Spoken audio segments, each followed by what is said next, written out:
الحمد لله علي الذات عظيم الصفات سميع السمات كبير الشان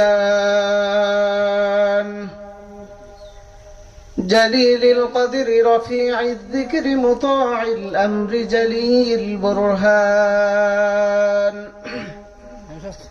فخيم الاسم عزيز العلم وسيع الحلم كثير الغفران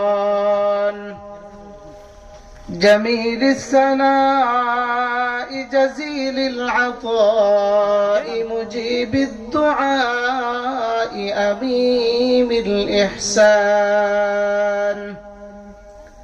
سريع الحساب شديد العقاب أيم العذاب عزيز السلطان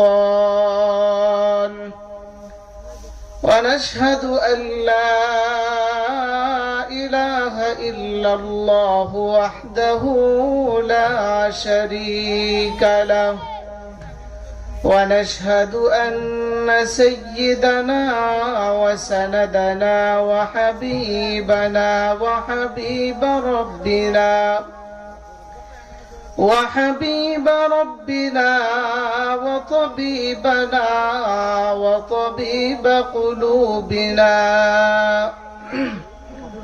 ومولانا محمدا عبده ورسوله الذي أرسله الله تعالى بالحق بشيرا ونذيرا وداعيا إلى الله بإذنه وسراجا منيرا أما بعد فأعوذ بالله من الشيطان الرجيم بسم الله الرحمن الرحيم وإذ تأذن ربكم لئن شكرتم لأزيدنكم ولئن كفرتم إن عذابي لشديد صدق الله العظيم عن عبد الله بن عباس رضي الله تعالى عنه قال عن النبي صلى الله عليه وسلم نعمتان مغبون فيهما كثير من الناس الصحة والفراغ أو كما قال عليه الصلاة والسلام اللهم صل على محمد وعلى آل محمد كما صليت على إبراهيم وعلى آل إبراهيم إنك حميد مجيد اللهم بارك على محمد وعلى آل محمد كما باركت على إبراهيم وعلى آل إبراهيم إنك حميد مجيد سبحانك لا علم لنا إلا ما علمتنا إنك أنت العليم الحكيم رب اشرح لي صدري ويسر لي أمري واحلل عقدة من لساني يفقه قولي لا إله إلا الله لا إله إلا الله لا إله إلا الله لا إله إلا الله لا إله ইলাহা ইল্লাল্লাহ লা ইলাহা ইল্লাল্লাহ মুহাম্মাদুর রাসূলুল্লাহ সাল্লাল্লাহু আলাইহি ওয়াসাল্লাম। আলহামদুলিল্লাহ, আল্লাহ পাক রব্বুল আলামিনের দরবারে লাখো কোটি শুকর ও সুজুদ। যে মহান দয়াময় রব্বুল আলামিন আপনি আমাদিগকে দক্ষিণ কসবা জামে মসজিদ এর উদ্যোগে এক জান্নাতের বাগানে আসার বসার দ্বীনি আলোচনা শোনার করার তৌফিক আল্লাহ তাআলা দান করেছেন। এই জন্য ওই মহান রব্বে কাবার দরবারে অন্তরের অন্তঃস্থল থেকে কালিমাতুশ শুকর আদায় করছি আলহামদুলিল্লাহ।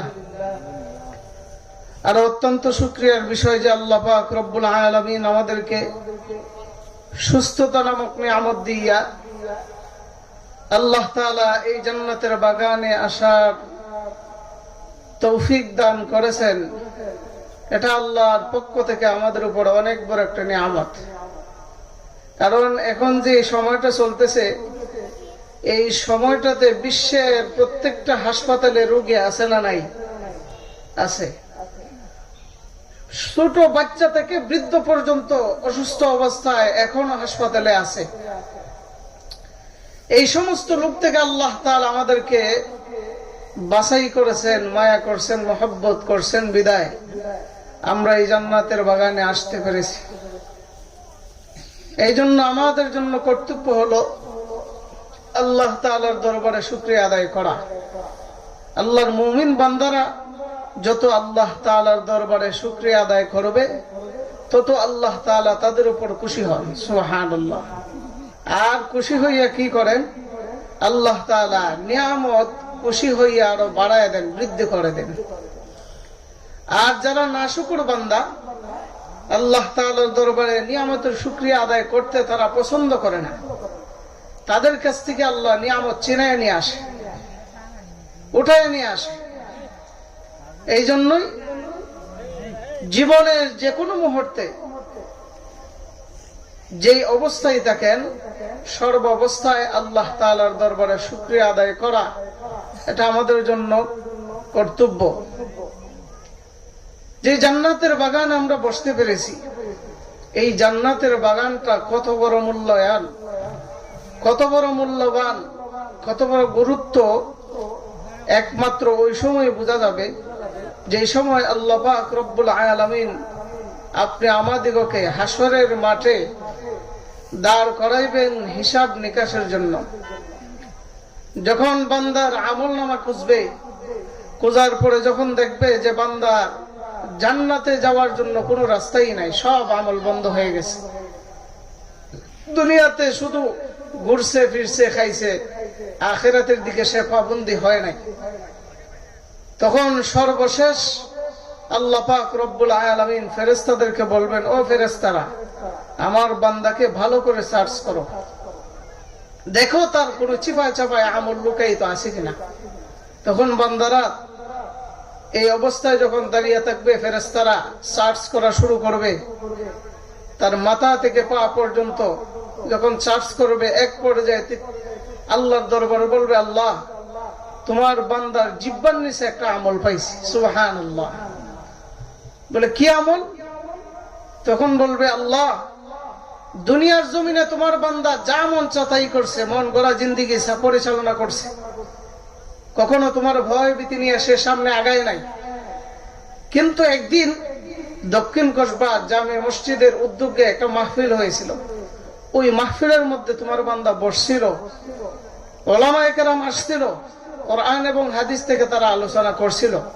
করার সময় সে তোমার এই মহিমান্বিত ধ্বনি শোনা মাত্রই সে সুবহানাল্লাহ বলিয়া চিৎকার দিছিল। এই সুবহানাল্লাহ যে চিৎকার দিছিল, দেওয়ার সাথে সাথে তুমি কাঁধে যেই ফেরেশতাদেরকে নিযুক্ত করে দিয়েছো, তারা আমল নামার মধ্যে এই আমলটা লিখেছিল, আর এই আমলটা তার জিহ্বার নিচে লুকাইতেছিল। সুবহানাল্লাহ। তো আল্লাহ পাক রব্বুল আলামিন সর্বশেষ ফেরেশতাদেরকে বলবেন, ও ফেরেশতারা, বান্দা সব হিসাব নিকাশ শেষ, তার আযাব ও সবকিছু শেষ, যাও এই আমলের বিনিময়ে তাকে জান্নাত দান করো। সুবহানাল্লাহ। তো জান্নাতের ময়দানে বসলে লাভ আছে না নাই? হ্যাঁ আছে। আসলেও লাভ আছে, বসলেও লাভ আছে। আশেপাশে যদি ঘোরায় তাহলে কিন্তু লাভ নাই। জান্নাতের বাগান কেন বলা হয়? যখন থেকে এই মাহফিলের ডিক্লার দেওয়া হয় যে এই জায়গার মধ্যে মাহফিল হবে, তখন থেকে আল্লাহ তাআলার পক্ষ থেকে একদল রহমতের ফেরেশতা দিয়ে এই গোটা প্যান্ডেলটাকে আল্লাহ তাআলা পাহারাদার হিসেবে রেখে দিয়েছেন। সুবহানাল্লাহ। অর্থাৎ এই নেকি প্যান্ডেলের ভিতরে, এই জান্নাতি প্যান্ডেলের ভিতরে বসিয়া কেউ গুনাহ করা সম্ভব? নাচা সম্ভব?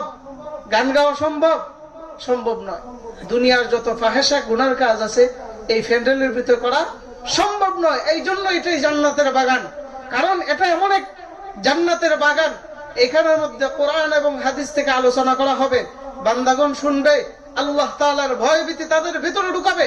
ঢুকানোর কারণে একটা আমল নিয়েও যদি বাড়িতে সে চলে যায় আর ওই কথার উপর যদি সে বান্দা আমল করে, এই মাহফিলকে আল্লাহ তাআলা কবুল করে নিবে।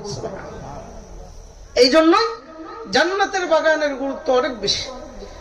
যাই হোক, আমি আপনাদের সম্মুখে মহাগ্রন্থ আল কোরআন থেকে ছোট্ট এক আয়াতে কারিমা তেলাওয়াত করছি, যে আয়াতে কারিমার মাধ্যমে আল্লাহ পাক রব্বুল আলামিন আমাদেরকে মেসেজ দিতেছেন, ও বান্দারা, তোমরা যে হালতে আছো আমি আল্লাহর শুকরিয়া আদায় করো। আমি আল্লাহ শুকরিয়া আদায় করলে আমি আল্লাহ নিয়ামত বৃদ্ধি করে দিব। কারণ যে দুনিয়াতে শুধু খাবার, ফল ফসলাদি যেগুলো আছে শুধু এগুলোই নিয়ামত না।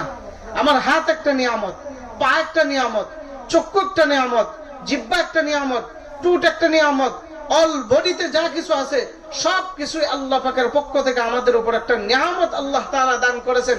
প্রত্যেকটা অঙ্গ প্রত্যঙ্গকে যখন হেফাজত করব তখনই আল্লাহর মাকবুল বান্দা হিসেবে গণ্য হবে। সুবহানাল্লাহ। এই জন্যই আল্লাহর নিয়ামত নিয়ে গবেষণা করেন, আল্লাহর নিয়ামতের শুকরিয়া আদায় করেন। যদি নিয়ামতের শুকরিয়া আদায় করেন তো আল্লাহ পাক রব্বুল আলামিন আপনি আমাদেরকে নিয়ামত বাড়ায় দিবেন। দুনিয়াতে আল্লাহ পাক রব্বুল আলামিন সবচেয়ে বড় নিয়ামত আল্লাহ তাআলা আমাদেরকে দান করেছেন, যিনি আমাদের নবী হযরত মুহাম্মদুর রাসূলুল্লাহ সাল্লাল্লাহু আলাইহি ওয়াসাল্লাম, ওনার চাইতে এর চেয়ে বড় কোনো নিয়ামত এই পৃথিবীর মধ্যে হতে পারে না। সুবহানাল্লাহ। এই নবীর উম্মত আল্লাহ তাআলা আমাদেরকে বানাইছেন। আমরা নবীকে মুহাব্বত করি বলি মুখে মুখে, কিন্তু প্রকৃত মুহাব্বত করানোওয়ালা ওই ব্যক্তি সাধারণত একজনকে যখন মুহাব্বত করে তখন সে তার রঙে রঙিন হয়। সমাজে একটা কথা বলে যে যাকে নিন্দে সে তাকে ফিন্দে, যে যাকে নিন্দে সে তাকে ফিন্দে। তার মানে কি, সে আমার সাথে সব সময় চলে, তার সাথে আমার যে একটা মহব্বতের বন্ধন ফিট হয়েছে, তখন সে পাঞ্জাবি পড়লে আমিও পাঞ্জাবি পড়ি, সে টুপি পড়লে আমিও টুপি পড়ি, সে নামাজ পড়লে আমিও নামাজ পড়ি, তার সাথে আমার একটা নামাজি মহব্বত ফিট হয়ে গেছে। এই জন্য সে যা করে তা আমার করতে খুব ভালো লাগে। ঠিক তদ্রুপভাবে আল্লাহ তাআলার রাসূলের খাঁটি উম্মত যারা, খাঁটি আশিক রাসূল যারা আল্লাহর রাসূলকে ভালোবাসে, তারা আল্লাহর রাসূলের রঙে রঙিন হতে চায়। আমরা সবাই বলি যে আল্লাহর রাসূলকে আমরা মানি। আপনি কতটুকু মানেন? আল্লাহর রাসূলের দাড়ি ছিল, আপনার মুখে দাড়ি নাই কেন? আপনি কতটুকু মানলেন? আল্লাহর রাসূলের গায়ে জামা ছিল, আপনার গায়ে জামা নাই, কতটুকু আপনি মানলেন? আল্লাহর রাসূল কখনো নামাজ কাজা দেয় নাই, আপনার পুরা বছর চলে যায় আপনি নামাজ কাজা দিয়ে দেন, কতটুকু রাসূলকে মানলেন? আল্লাহর রাসূল কখনো কারো উপর আত্মসাৎ করেন নাই, কারো উপর অন্যায় ভাবে জুলুম করেন নাই, আপনি জুলুম করেন, আপনি কিসে আল্লাহর রাসূলকে মানেন? আল্লাহর রাসূলের সঙ্গে আপনার অ্যাডজাস্ট হয় নাই। এই জন্য আল্লাহর রাসূলের সবচেয়ে বড় নিয়ামত, এই নিয়ামতের শুকরিয়া যদি আমরা আদায় করি কিয়ামত পর্যন্ত শেষ করা যাবে না। এই জন্য আল্লাহ পাক রব্বুল আলামিন আমাদেরকে আল্লাহর রাসূল দিয়ে আমাদের উপর অনেক বড় একটা নিয়ামতের ভান্ডার দিয়েছেন। এই নিয়ামতের ভান্ডারটা আমরা সব সময় কদর করা দরকার। আল্লাহর রাসূল দুনিয়ার মধ্যে যেমনি ভাবে চলছেন ঠিক তেমনি ভাবে আমাদের চলা দরকার। আল্লাহর রাসূল যেমনি ভাবে চলতে বলেছেন ঠিক তেমনি ভাবে চলা আমাদের দরকার। যদি চলতে পারি কিয়ামতের ময়দানে আল্লাহর রাসূল আমাদেরকে শাফাআত করে আল্লাহর তৈরি জান্নাতের মালিক বানাবে। সুবহানাল্লাহ। আল্লাহর তৈরি জান্নাতের মালিক বানাবে। এই জন্য আল্লাহ বলেন সমস্ত নিয়ামতের কদর করো, নিয়ামতের শুকরিয়া আদায় করো। যদি নিয়ামতের শুকরিয়া আদায় করো বান্দা, আমি আল্লাহ তোমার নিয়ামত বাড়ায় দিব রে বান্দা। এরে বান্দা, পৃথিবীর মধ্যে যা কিছু দেখো সবকিছু আমার দেওয়া নিয়ামত। মাছও আমি আল্লাহর দেওয়া নিয়ামত, গাছও আমি আল্লাহর দেওয়া নিয়ামত। এর বান্দা, তুমি নিয়ামত থেকে শিক্ষা নিতে চাও? আল্লাহ তাআলা কোরআনের মধ্যে বলেন, আফালা ইয়ানজুরুনা ইলাল ইবলি কাইফা খুলিকাত। এর বান্দা, আমার নিয়ামত হলো উট। উটের দিকে তাকাও রে বান্দা। বিশাল মরুভূমির মধ্যে, উত্তপ্ত বালুর মধ্যে উটটা হাঁটা চলা করে, তার কোনো সমস্যা হয় না। শুধু তাই নয়, একটা উট যদি একবার যদি পানি খায় 6 মাস পর্যন্ত ওই উটের আর পানি খাইতে হয় না। সুবহানাল্লাহ, কেমন নিয়ামত আল্লাহ উটের ভিতরে দিছে। কেন তার পানি খাইতে হয় না? একটা উট যদি পানি খায়, তার পিপাসা যতটুকু লাগছে অতটুকু পর্যন্ত পানি খাইয়া তার পেটের ভিতরে আল্লাহ পাক রব্বুল আলামিন এক রিজার্ভ ট্যাঙ্ক তৈরি করে দিয়েছেন। সুবহানাল্লাহ, যে রিজার্ভ ট্যাঙ্কের মধ্যে পানি জমা করে রাখে তার তৃষ্ণা মিটাইয়া, বাকি পানিগুলো তার রিজার্ভ ট্যাঙ্কের ভিতরে পেটের ভিতরে রাখে। যখনই তার প্রয়োজন হয় তখনই তার পেট থেকে তার ভিতরে এমনি এমনি সে ছেড়ে দেয়। সুবহানাল্লাহ। এই জন্য আল্লাহ বলেন, বান্দা নিয়ামত দেখতে চাও, উটের দিকে তাকাও। আফালা ইয়ানজুরুনা ইলাল ইবলি কাইফা খুলিকাত। উটের দিকে তাকাও, উটটাকে আমি আল্লাহ পাক রব্বুল আলামিন এমন ভরপুর নিয়ামত দ্বারা পরিবর্তন করেছি, এমন পরিপূর্ণ করেছি। এত কাঁটাযুক্ত খাবার খায়, ভালো কোনো খাবার খায় না, অথচ এই উটকে আমি আল্লাহ তাআলা এত ধৈর্য দিয়েছি রে বান্দা। তুমিও যদি একদিন ধৈর্যশীল হয়ে যাও, আমি আল্লাহ পাক রব্বুল আলামিন ওয়াবাশশিরিস সাবিরিন বলে তোমাকে ঘোষণা দিয়ে দিব। সুবহানাল্লাহ। এরপরে আল্লাহ বলেন, শুধু তাই নয়, এর বান্দা আমার নিয়ামত দেখতে চাও? ওয়া ইলাস সামাই কাইফা রুফিআত।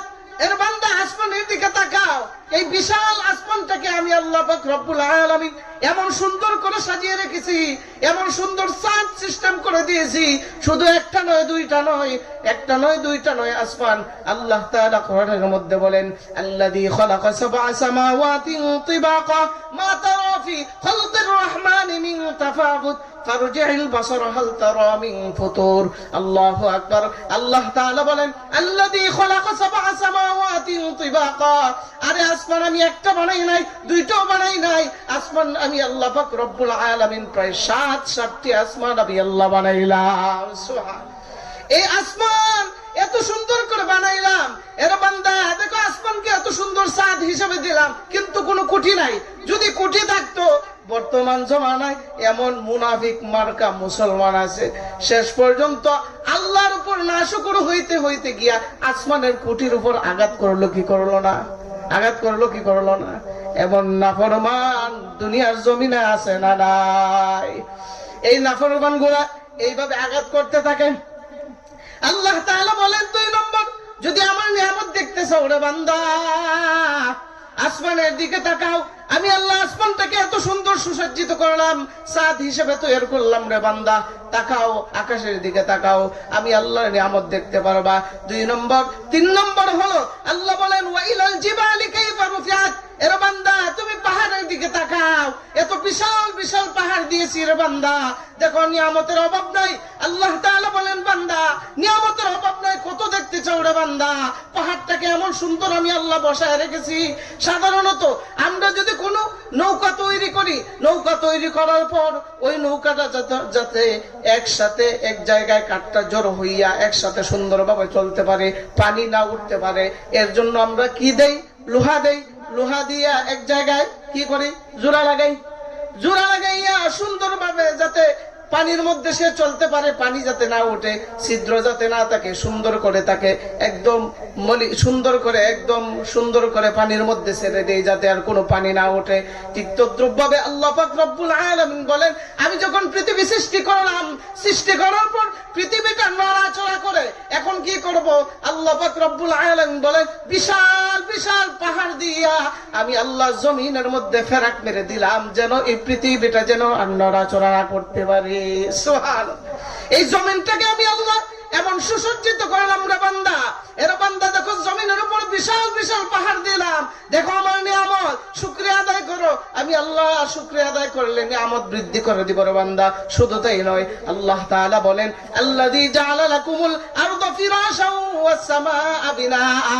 শুধু তাই নয় রে বান্দা, জমিনটাকে আমি আল্লাহ এমন সুন্দর সমতল করে দিলাম, বিছানার মতো করে দিলাম, এমন সুন্দর করে দিলাম বিছানার মতো। এর বান্দা তুমি হাঁটা চলা করো সুন্দরভাবে। শুধু তাই নয়, এই জমিনের মধ্যে শুধু হাঁটা চলা করবা না, এই জমিনের মধ্যে তাকিয়া আল্লাহর দেওয়া নিয়ামত ফসল খাইবা, ভোগ করবা। এগুলো তত ভিটামিন দরকার, দুনিয়ার কোন সার দিয়া ভিটামিন করতে পারবে না, দুনিয়ার কোন বৈজ্ঞানিকের জ্ঞান দিয়া বিভিন্ন ধরনের আবিষ্কার করিয়া কোন ফসলের মধ্যে ভিটামিন আনতে পারবে না। আল্লাহ বলেন আল্লাযী জাআলা লাকুমুল আরদা ফিরাশাও ওয়াস সামাআ বিনাআ। আল্লাহু আকবার বলেন, আসমান থেকে আমি আল্লাহ পাক রব্বুল আলামিন রহমতের বৃষ্টি নাজিল করি, আর রহমতের বৃষ্টি যখন জমিনের মধ্যে যখন নাজিল করি, এর বান্দা তোমাদের প্রত্যেকটা ফল ফসল দিয়ে আমি আল্লাহ ভিজায় দিই। ভিজায় দেওয়ার সাথে সাথে ওই ফলটা সুস্বাদু হয়ে যায়। সুবহানাল্লাহ, এত নিয়ামত আল্লাহ তাআলা দান করেছেন আমাদের জন্য। এরপরও আমরা কেমনে আল্লাহর নাশুকর করি? নাউজুবিল্লাহ বলেন। আল্লাহ তাআলা বলেন বান্দা তুমি কোন জিনিসের নাশুকর করো, কোন কোন নিয়ামতটা তুমি অস্বীকার করবা বলো? ফাবিআইয়ি আলাই রাব্বিকুমা তুকাদ্দিবান।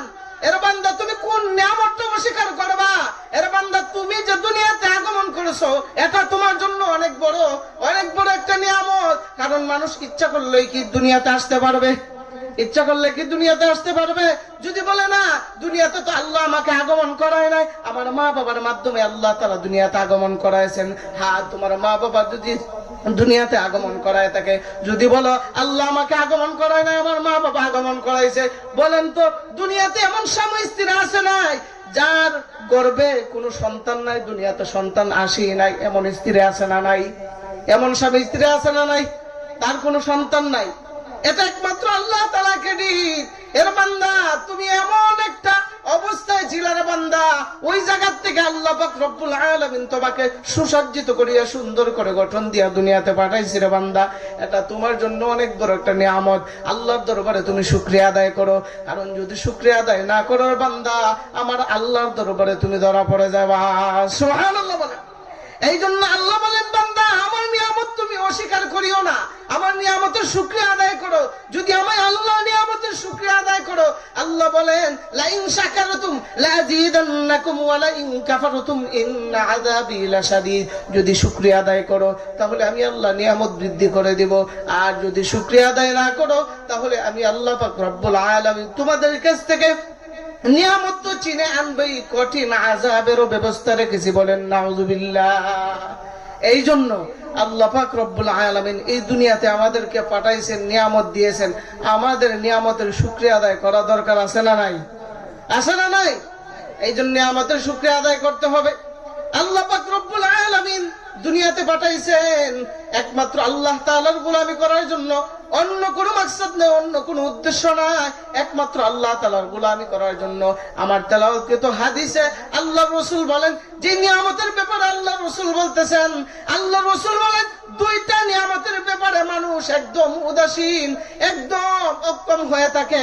এক নম্বর হলো বান্দা যখন সুস্থ হয়ে যায় তখন আমি আল্লাহকে ভুলে যাই, আর কোনো ইয়াদ থাকে না, আর কোনো স্মরণ থাকে না। আবার যখন অসুস্থতা নামক নিয়ামত দিয়ে বান্দাকে দুর্বল করি তখন আমি আল্লাহকে ডাকাডাকি করে।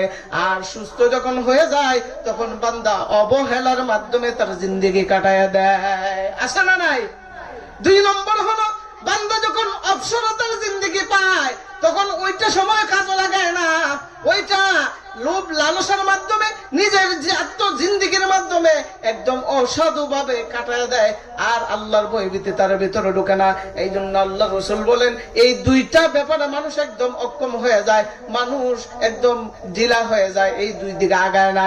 এই জন্য রে বান্দা যতদিন এই দুনিয়াতে থাকেন, যতদিন এই দুনিয়াতে থাকেন আল্লাহর নিয়ামত ভোগ করিয়া, আল্লাহর নিয়ামত পাইয়া, আল্লাহর এই জমিনে তাকিয়া, আল্লাহর আকাশের নিচে তাকিয়া, আল্লাহর এই জমিনের মধ্যে হাঁটা চলা করিয়া যদি আল্লাহর শুকরিয়া আদায় যদি না করেন, এত বড় একটা নিয়ামত পাইয়া যদি শুকরিয়া আদায় না করেন, তাহলে আল্লাহর দরবারে প্রত্যেকটা ঘাটিতে আল্লাহর দরবারে ধরা পড়ে যাবে, প্রত্যেকটা ঘাটিতে ধরা পড়ে যাবে।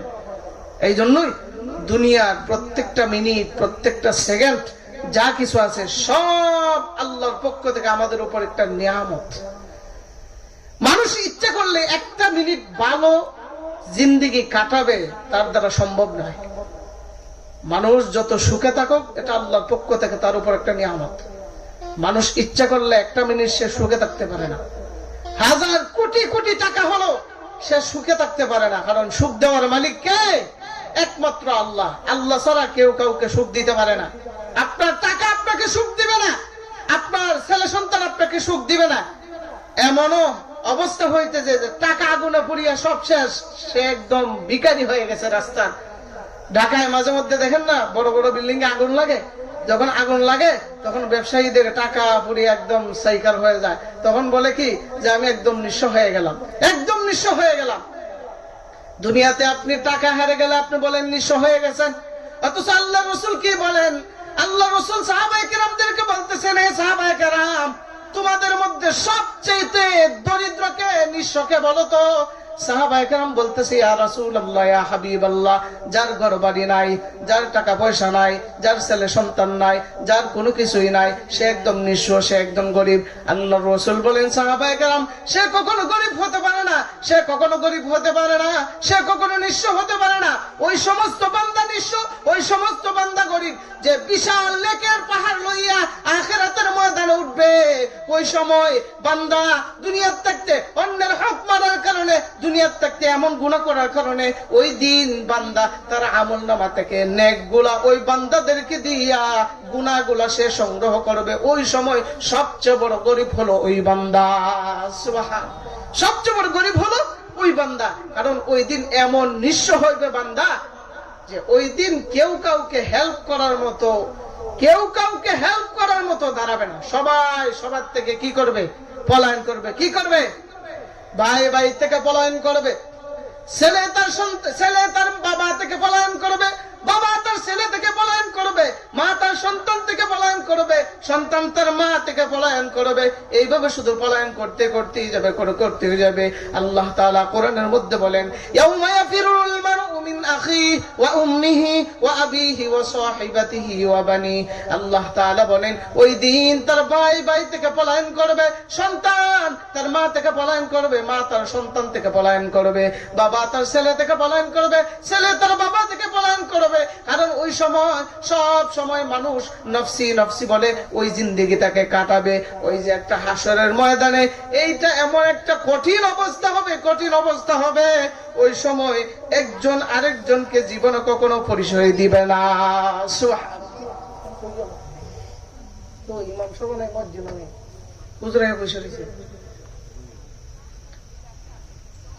এই জন্য আল্লাহর নিয়ামত এটা অনেক বড় একটা সম্পদ। আপনি আমি দুনিয়াতে বাইসা আছি, অনেক বড় একটা নিয়ামত। আল্লাহর রাসূল এক হাদিসের মধ্যে বলেন, দুনিয়াতে তুমি থাকা সত্ত্বে 5টা জিনিস তোমার ভাগ্যে, অর্থাৎ তোমার সময়ে আসার আগে আগে 5টা জিনিসকে তুমি গনিমত মনে করো। এই 5টা জিনিসকে গনিমত মনে করো।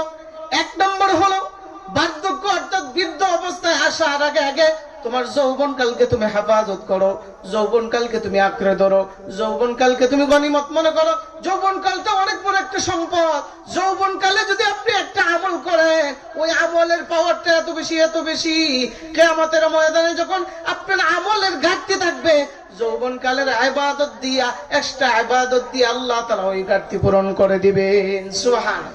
2 নম্বর হলো অসুস্থতা আসার আগে আগে সুস্থতাকে গনিমত মনে করো। সুস্থ যখন হয়ে যায় বান্দা, সুস্থ হয়ে গেলে বান্দা তখন আর আল্লাহর কথা মনে থাকে না, আল্লাহর গোলামি কথা মনে থাকে না, মন চায় জিন্দেগি পরিচালনা করে। আল্লাহর গোলামির দ্বারা সে আগায় না, মন চায় জিন্দেগি পরিবর্তন করে। এই জন্য আল্লাহ রাসূল বলেন, অসুস্থতা আসার আগে আগে তোমার সুস্থতাকে গনিমত মনে করো। 3 নম্বর, দারিদ্রতা আসার আগে আগে তোমার সচ্ছলতাকে হেফাজত করো। তুমি যে সময় সচ্ছলতা আছো, তোমার হজ করার সময় হয়ে গেছে, হজ করে ফেলো। কারণ মুহূর্তের ভিতরে তুমি গরিব হয়ে যাইতে পারো। হজ যে তোমার ফরজ হয়েছে, হজ না করার কারণে আল্লাহর দরবারে তোমার জবাবদিহিতা করা লাগবে। গরিব হয়েছো, এই জন্য আল্লাহর কাছে কোনো কিছু তুমি ছাড় পাইবে না। তোমার সচ্ছলতা আসছে, সাথে সাথে তুমি হজ করে বলো। এরপরে আল্লাহ তাআলা রাসূল বলেন, কর্মব্যস্ততা আসার আগে আগে তোমার অবসরতাকে তুমি গনিমত মনে করো। অবসরতা অনেক বড় একটা গনিমত। 5 নম্বর হলো মৃত্যু। ও হায়াতাকা ক্বাবলা মাউতিক, মৃত্যু আসার আগে আগে তোমার হায়াত নামক দৌলতটাকে তুমি হেফাজত করো। হায়াত নামক দৌলতটা অনেক বড় একটা নিয়ামত, অনেক বড় একটা নিয়ামত। এই হায়াত নামক দৌলতটাকে যারা আঁকড়ে ধরেছে তার দ্বারা কখনো গুনার কাজ হবে না। সুবহানাল্লাহ। এই জন্যই আল্লাহ তাআলার প্রত্যেকটা নিয়ামতকে আঁকড়ে ধরা আমাদের জন্য দরকার, আমাদের জন্য কর্তব্য। আল্লাহ পাক রব্বুল আলামিন আমাদেরকে আল্লাহ তাআলার প্রত্যেকটা নিয়ামতের পরিপূর্ণ শুকরিয়া আদায় করার তৌফিক আল্লাহ তাআলা দান করুক। সবাই বলি আমিন। ওয়া আখিরু দাওয়ানা আলহামদুলিল্লাহি রাব্বিল আলামিন। আসসালামু আলাইকুম ওয়া রাহমাতুল্লাহি ওয়া বারাকাতুহু।